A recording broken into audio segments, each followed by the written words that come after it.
I never made it, but I know what it takes. I'm motivated by a mix of emotion. Got my statement, and I'm reading it slow so I can understand it fully. Appreciate my stand and go.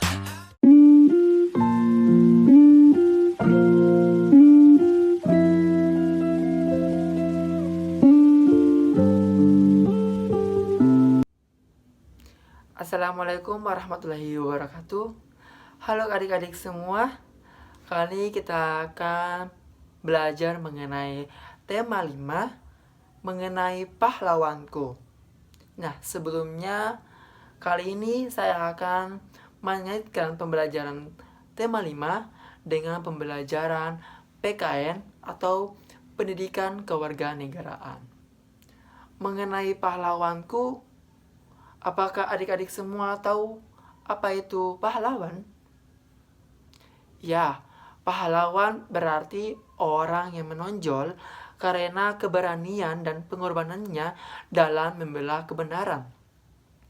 Pahlawan juga adalah sosok yang membela kebenaran dan membela yang lemah. Pahlawan juga dipandang sebagai orang yang dikagumi atas tindakannya serta sifat mulianya, sehingga diakui sebagai contoh tauladan. Nah, kali ini kita akan membahas mengenai salah satu pahlawan di Indonesia, yaitu Pangeran Diponegoro. Ya, Pangeran Diponegoro merupakan salah satu pahlawan nasional Indonesia, dan juga Pangeran Diponegoro dengan gagah berani menentang kekuasaan Belanda yang menjajah Indonesia dan menguasai tanah-tanah mereka. Perlawanan Pangeran Diponegoro terhadap Belanda yang terkenal dalam Perang Jawa yang berlangsung tahun 1825 hingga 1830. Dan Pangeran Diponegoro juga memiliki nama asli, yaitu Bendara Raden Mas Antawirya. Selanjutnya mengenai pembahasan kita mengenai pahlawan. Kali ini kita akan mengaitkannya dengan sila keempat. Ya, sila keempat yang berbunyi kerakyatan yang dipimpin oleh hikmat kebijaksanaan dalam permusyawaratan perwakilan, dan juga disimboli dengan kepala banteng. Kenapa kepala banteng? Karena saat banteng berkumpul menjadi lebih kuat dan sulit diserang lawan. Jadi lambang kepala banteng tersebut menggambarkan budaya bangsa Indonesia yang senang berkumpul, berdiskusi, dan bermufakat. Ya, mengenai sila keempat, yaitu kerakyatan yang dipimpin oleh hikmat kebijaksanaan dalam permusyawaratan perwakilan, kita juga bisa mengetahui makna-makna dari sila keempat. Yang pertama yaitu kekuasaan rakyat adalah segalanya. Karena dalam sila keempat, ya sesungguhnya rakyat Indonesia merupakan pemegang kedaulatan tertinggi dalam negara yang menjadi pedoman dalam penyelenggara setiap keputusan pemerintahan. Hal itu dikarenakan peranan hak dan kewajiban warga negara lebih besar untuk ikut serta atau berpartisipasi dalam pembangunan. Makna yang kedua yaitu menghargai keputusan bersama. Kenapa? Karena dalam kehidupan berbangsa dan bernegara ialah saling menghormati dan menghargai setiap keputusan yang telah disepakati bersama. Hal tersebut sangat penting dilakukan karena bisa menjadi satu di antara jalan keluar dari berbagai konflik yang terjadi dalam masyarakat. Makna yang ketiga yaitu mewujudkan demokrasi dari berbagai sisi kehidupan bermasyarakat, baik dalam bidang politik, hubungan ekonomi, maupun penyelenggaraan budayaan dan sosial bernegara. Nah, maka dari itu, makna ketiga yaitu demokrasi.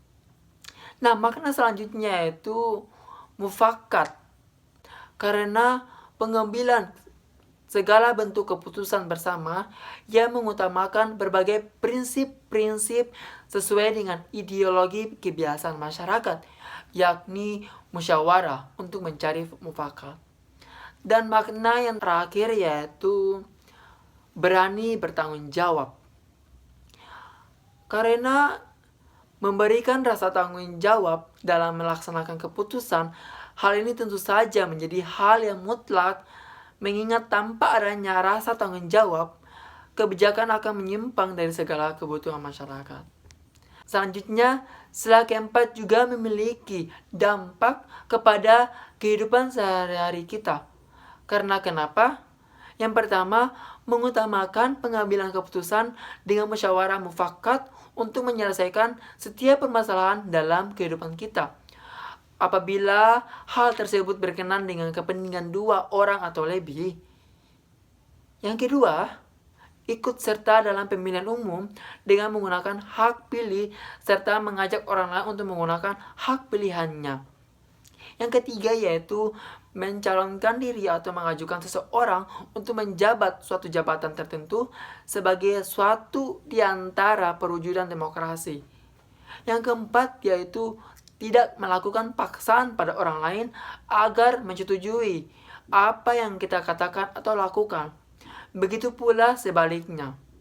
Tidak ada yang dapat memaksakan kehendak pada kita.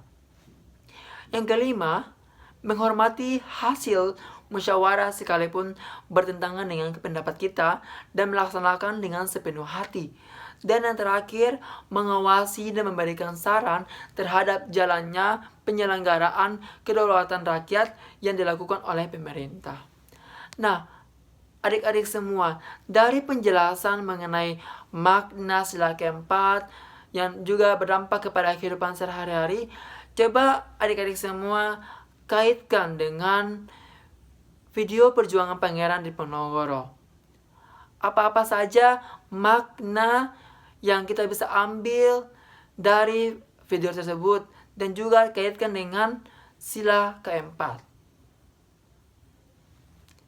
Ya, yang pertama yaitu dari video perjuangan Pangeran Diponegoro kita bisa mendapatkan 4 makna.